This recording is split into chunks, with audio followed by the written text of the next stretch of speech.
Welcome to part 2 of my Hearts of Iron 3 Order of Battle tutorial. This time we will go into the game itself and I will show you how to reorganize your command structure so that you can get the most out of it.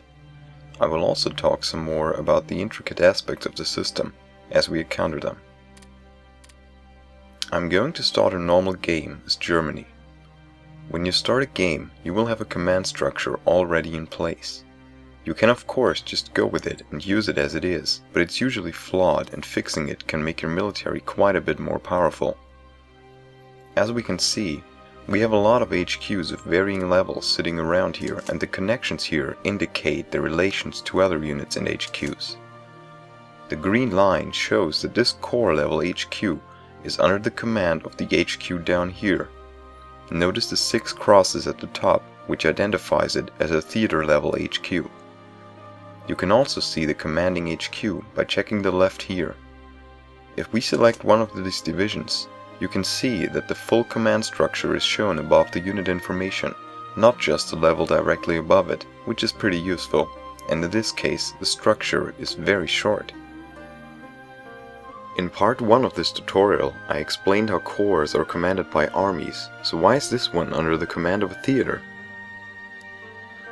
While it is allowed to bypass levels in the command structure and attach, say, corps to theaters or divisions to armies, it is a bad idea because you're effectively missing out on leader bonuses from the levels that you left out. Try to always go from the bottom to the top one step at a time. The blue lines here show you the units under the command of this HQ. While we can see 2 lines here for these 2 units, the list on the left actually shows 3 units. We can click on these to find them. In this case, the 3rd unit is actually in the same area as the HQ, so it is hidden behind the HQ and we can see no line connected to it. Keep that in mind. If we now click this theater HQ here, which is called Bitburg HQ, you'll notice a lot more lines going out.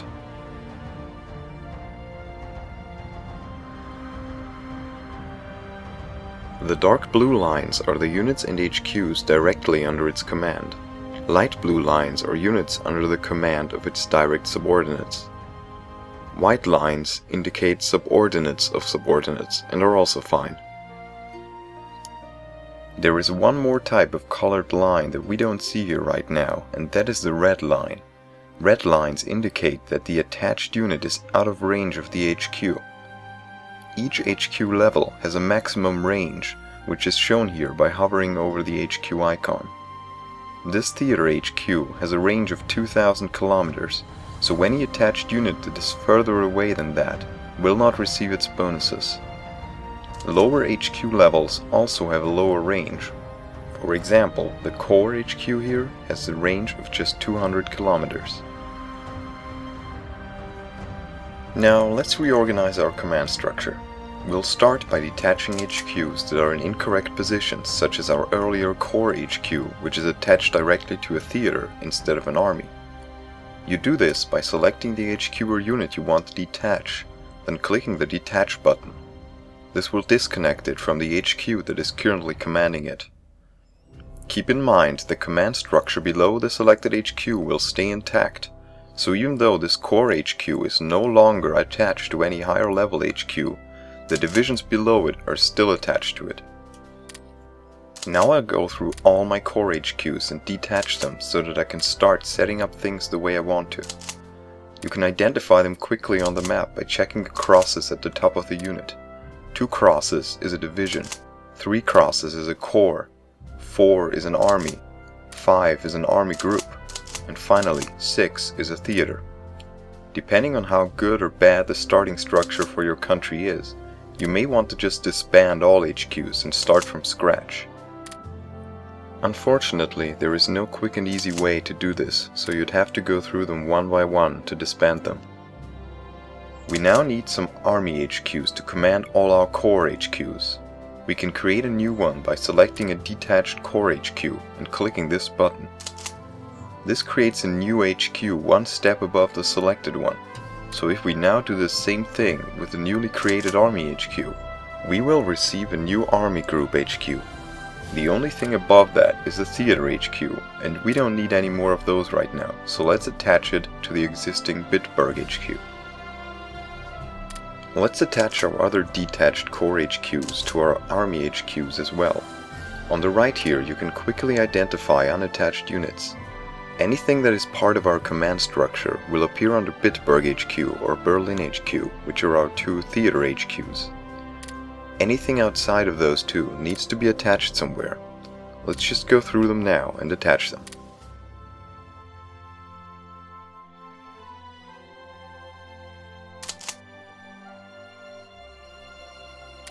The only army HQ available here is the 1st Army, which is the one we created a minute ago. It's pretty far away though, so we should create another one to handle the eastern units. A single one won't be enough to command all our corps anyway.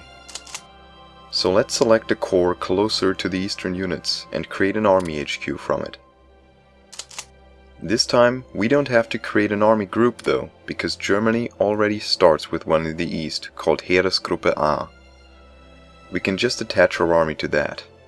Even if you don't speak German, you can tell it's an army group because it has those 5 crosses above its HQ icon in the list. Let's do this for the other corps as well.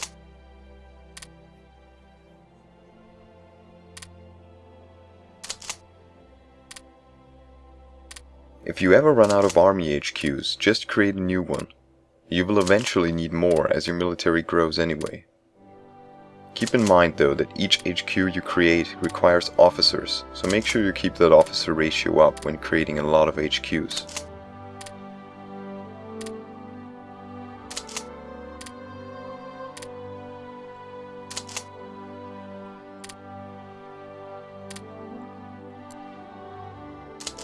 Now that we have all of these corps attached properly, let's see if there's anything else we need to fix.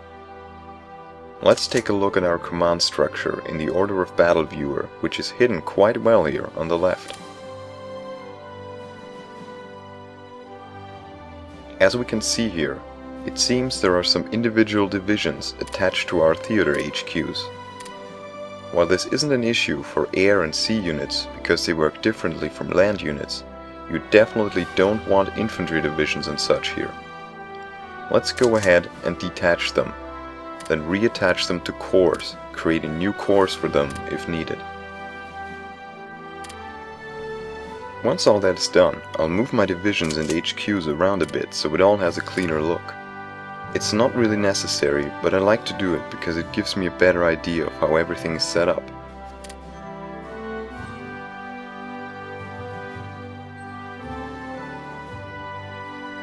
Alright, that looks pretty good. So we got our structure set up pretty well now. The only thing left to do is to assign leaders. With a unit selected, you can see the assigned leader here. Clicking this button will allow you to assign a new leader. First, I'll disable auto-assign leaders so that I can handle it all manually. Now I'd suggest you unassign all leaders by clicking this button to make sure you have all of them available for assignment. Alright, let's see what we have here. We have the leader skill, you know, the one that does different things depending on where in the command structure you assign him. Then we have the rank, which to my knowledge doesn't really do anything other than prevent you from assigning the leader to some levels of the order of battle. For example, a rank 4 leader can only be assigned to a theater or army group, while a rank 1 leader can only be assigned to a division. You can just promote and demote them to get them to where you want though. I assume it's a way to give you some control over leader auto-assign, so you could keep a highly skilled leader from getting assigned to a division by promoting him. Anyway, next we have the traits. You'll notice there are 2 different types of traits here. These brown ones are the normal traits that affect all units below the leader in the command structure. There is also those gray ones though, and they don't actually affect other levels of the command chain. So for example, you don't have to worry about the old guard trait, which decreases experience gain by 50% to affect your whole army. As I mentioned in part 1 of this tutorial, army groups with their 5% reduction in supply usage per leader skill level is probably the best bonus. So the first thing I'll do is grab one of my army groups, go to assign a leader, sort them by skill, and as some of these here have a rank that is too low and so cannot be assigned this high in the command structure, I'll just promote them a little. Now remember that at the army group level, only 6.25% of the leader's traits trickle down to other units, so we'll want a highly skilled leader, but the ones with the best traits are probably best used in armies, where they will still have a decent effect. So in this case, I will pick Mr. Guderian, because his traits are the least useful to me. My second army group will be led by von Kluge, while the other two highly skilled leaders will command my most important armies.